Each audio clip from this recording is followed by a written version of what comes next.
기관 투자자들 즉 고래들이 많이 사용하는 대표적인 거래소가 리플 선물 상품을 공식적으로 출시했습니다. 이번 XRP 선물 상품은 한계하게 10,000 XRP 규모로 설정되어 있습니다. 즉 소액 투자자보다는 자금력이 있는 큰손, 특히 기관이나 고래 투자자들이 주로 활용할 수 있는 구조라는 뜻입니다. 앞으로 기관 투자자들이 XRP를 본격적으로 매매할 수 있는 환경이 만들어졌다는 거죠.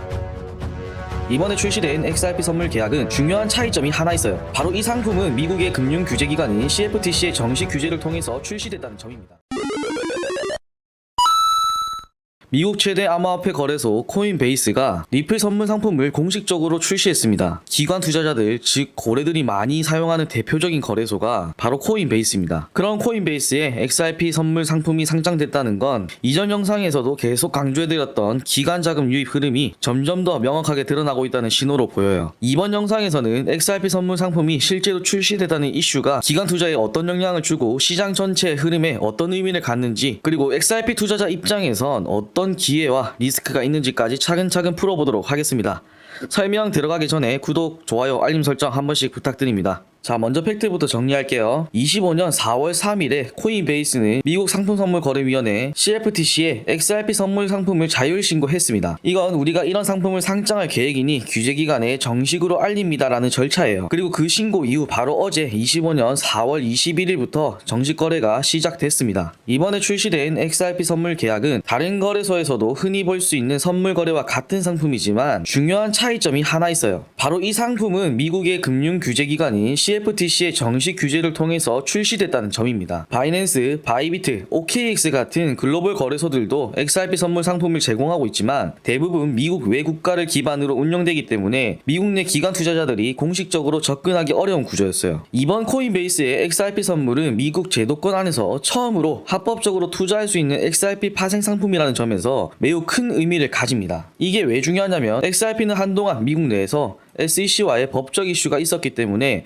기관 투자자들이 쉽게 접근하지 못했어요. 그런데 이번 상품 출시는 복잡한 숙탁 절차 없이도 XRP 가격에 투자할 수 있는 길이 열린 겁니다. 앞으로 기관 투자자들이 XRP를 본격적으로 매매할 수 있는 환경이 만들어졌다는 거죠. 기관 자금이 들어온다는 건 단순히 거래량이 늘어난다는 의미를 넘어서 거래 구조 자체가 바뀐다는 뜻입니다. 선물 상품은 현물 시장과 다르게 보유하지 않아도 가격을 예측해서 거래할 수 있죠. 그리고 해지 수단으로도 쓰이고 시장 간 차익 거래 전략도 가능합니다. 그만큼 거래 참여자들이 더 다양해지고 시장 가격 형성도 더 정교해지게 됩니다. 그리고 이렇게 제도권 자금이 들어오면 유동성이 커지고 변동성도 이전보다 안정적으로 관리될 수 있어요. 이런 변화는 결국 시장 신뢰도와 가격 안정성에 긍정적인 영향을 줄 수 있다는 뜻입니다. 사실 이런 일이 가능해진 배경에는 미국에서 XRP에 대한 규제 해석이 점점 더 우호적으로 바뀌고 있는 흐름 때문인데, 쉽게 말해서 예전에는 증권인지 아닌지 그리고 불법 아니냐는 이런 불확실한 분위기가 있었는데 최근에는 투자 자산으로 인정해도 괜찮다는 쪽으로 분위기가 많이 달라진 거죠. 2023년 법원 판결 이후로 XRP는 2차 시장에서는 증권으로 간주되지 않는다는 입장이 나왔죠. 여기서 말하는 2차 시장은 우리가 자주 사용하는 업비트나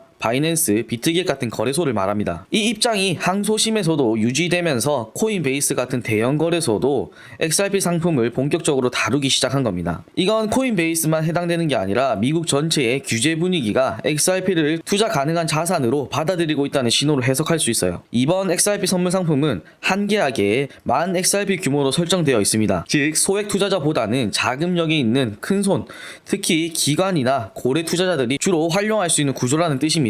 이렇게 큰 단위로 거래가 이뤄질 경우 거래량이 빠르게 증가할 가능성이 높아지는데, 그렇게 되면 선물 시장과 현물 시장 사이에서 가격이 서로 영향을 주고받는 가격 연결 현상이 생깁니다. 예를 들어 선물 가격이 현물보다 높게 형성되면 차익 거래자들은 이 차이를 이용해서 이익을 보려고 하겠죠. 이럴 경우 거래자들이 현물 XRP를 대량으로 매수해서 선물 포지션과 균형을 맞추려는 전략을 씁니다. 이런 움직임이 반복되면 결국 현물 시장에서도 수요가 올라가고 자연스럽게 XRP의 가격 상승 압력으로도 이어질 수 있겠죠. 물론 반대로도 흘러갈 수 있기 때문에 양날의 검입니다. 그래도 가장 큰 기대는 이 상품이 실제로 거래되면서 유입되는 거래 규모의 방식이 현물 가격에도 영향을 줄 수 있다는 것, 이게 진짜 핵심 포인트예요. 따라서 XRP 선물 상품 출시는 기관 투자자들에게 명확한 메시지를 던졌다고 봅니다.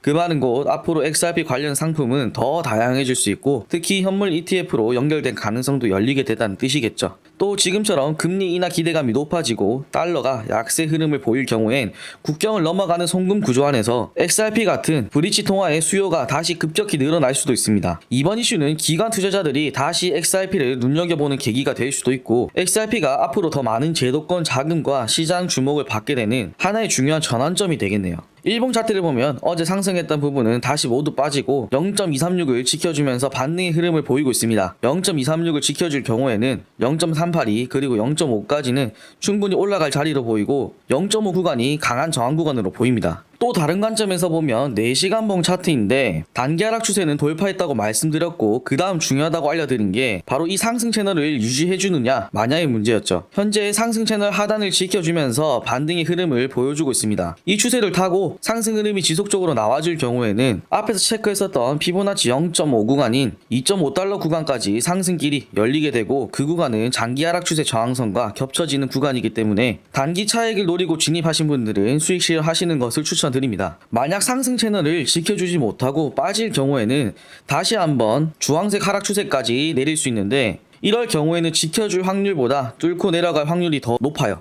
그래서 짧은 손절 하시고 이후에 다시 포지션 잡으시는 것을 추천드립니다. 단기 흐름에 대한 지표도 확인해 볼게요. 맥키 지표는 어제 상승으로 인해서 골든 크로스가 나왔습니다.